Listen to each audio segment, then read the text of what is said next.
perfect angle.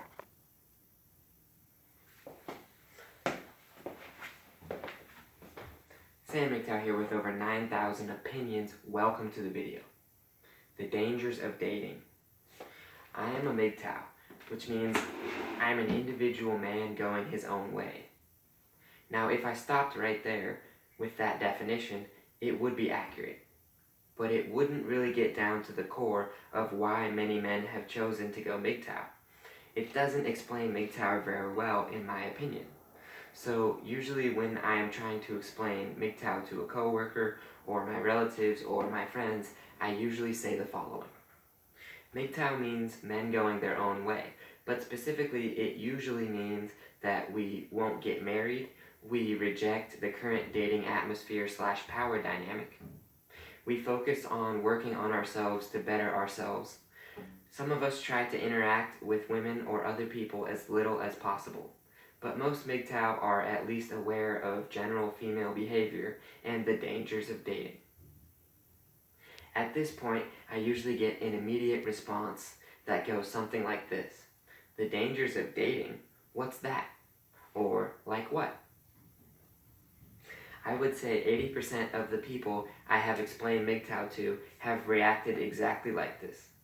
They immediately let their feminist brainwashing take over and allow their brains to completely block out all of their previous history and knowledge about why dating is dangerous. And they just think, uh-oh, sexist alert. I have to push back against such a bold statement against women.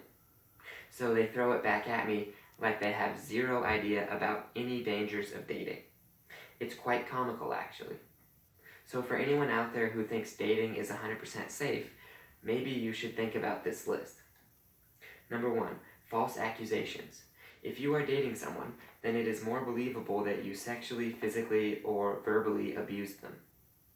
If you hook up with someone from the bar or Tinder one night, then it is way more believable that you raped her or abused her, etc. This is why I recommend yearly or even monthly contracts that serve as a checkup. Like, we both agree that we haven't been abusing each other, and we both wish to continue this physical or living together relationship, and if this changes at all, we will be free to leave and are recommended to immediately call the police if some sort of abuse has been happening. I don't recommend hooking up with complete strangers, also, especially while you guys are drunk, although I will admit to have done this. Because who knows what type of slop story half the country will believe if you are being appointed to the Supreme Court. Number 2, your offspring's life, accidental or not, is 100% in the hands of the woman you get pregnant. Then if it makes it through the abortion option phase, if that woman tries to get sole custody, especially if she accuses you of wrongdoing as well, she can separate you from your child until they are 18. This one is more about the danger to your offspring, but danger nonetheless. Number 3, spirit-shaking events, such as what we just discussed. Or let's say you have a wonderful relationship with a woman for years, and you think she is this godlike figure, and you don't realize she is still partially bound by her female DNA and human female typical behavior, video coming soon, such as hypergamy. And then you catch her cheating with a Chad. This shatters some men's spirits to the core. Same with having their children taken away from them. Now, MGTOW can offer the levity of being ready and aware that these things are possibly likely to happen. MGTOW can help soften the blow and get you to avoid putting yourself in these spirit-shaking situations, but these things can happen to anyone who dates. That's why you shouldn't get too serious with someone unless you really think this could be a very long-term thing. Now, you don't want to increase the danger on your spirit by risking countless internal heartbreaks. Now, of course, you won't get anything if you don't risk anything. But pretending like the risks don't exist or aren't likely to happen to you is pretty stupidly dangerous in my opinion. Don't be naive. Also have a strong internal spirit or personality or character or whatever you call it. Be proud of who you are without anyone else. Then it's much easier to risk spirit-shaking events with relationships because you can fall back onto your solid foundation of who you are. Number 4, STDs. Number 5, wasting/spending too much time/money on looking for dates or on your relationship once you have one. There is only so much time you have. Being in a relationship you know you don't want to be in long term is pretty high up there on waste of time and money, in my opinion. But I can see how people would argue against this one, and that's fine. Like they see dating as a form of entertainment, and that takes time and money to have, just like playing video games. But I think you can waste your time and money playing video games as well. But it's all about what you want for you. I like to play The Last of Us online multiplayer sometimes. But I have other things in my life like writing the sequel to my novel, and working out, my interest in Dragon Ball, economics, politics, making money, etc.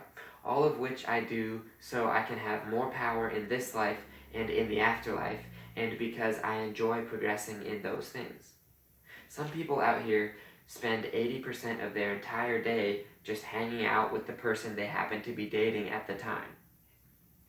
And then they do that for 20 years, maybe with a bunch of different people, and then they wake up and realize they haven't really accomplished too many of their life goals outside of having entertaining relationships, fun times with friends, and maybe holding down a legit job. All of which you should be proud of. But think about if everyone in the world vanished, and it was just you. What are some of the things you would accomplish outside of basic survival? Those are the things that I think should be an important part in your life right now. So the danger of dating is you can lose track of all those other things you could be doing with your time on Earth. Flipping through Tinder profiles, going to bars every weekend, and having to sleep in hungover the next day with no phone numbers in sight. Going on 3-hour-long shopping trips, watching all the crappy TV shows your girlfriend watches. If you are doing those things, then you aren't doing other stuff. In business school, they call this opportunity cost. Number 6, if you cohabitate in a state like Washington State for years with another person, then they can claim you are common law married or a domestic partnership or whatever you call it. They can sue you for half your stuff as if you were divorced even if you never got married. In Oregon State, this is not an issue. Number 7, ex-boyfriends, crazy or gang-related family members, debt, and more can be attached to anyone you might be thinking of dating. These might not all be physical dangers, but they should be considered on any good list of dangers of dating. Number 8, especially if you are a man, the justice system can rake you over the coals because you chose to have a relationship and you chose to date. Any of the above can be involved in a legal case, and I'm sorry to say that we as males are second-class citizens in all aspects of the relationship justice system. Anyone think child support or alimony payments are fair to both genders? Yeah, me neither. Understanding the dangers of dating is a staple, in my opinion, when it comes to the typical MGTOW man. Also, please don't be afraid to state the obvious and explain your positions calmly to people when they act like you are insane. It's typically just their feminist brainwashing poking its head out to say what's up. P.S. I am aware I have a bandage-looking thing on my finger. Saiyan MGTOW here with over 9,000 thank yous for watching the video. Glorious.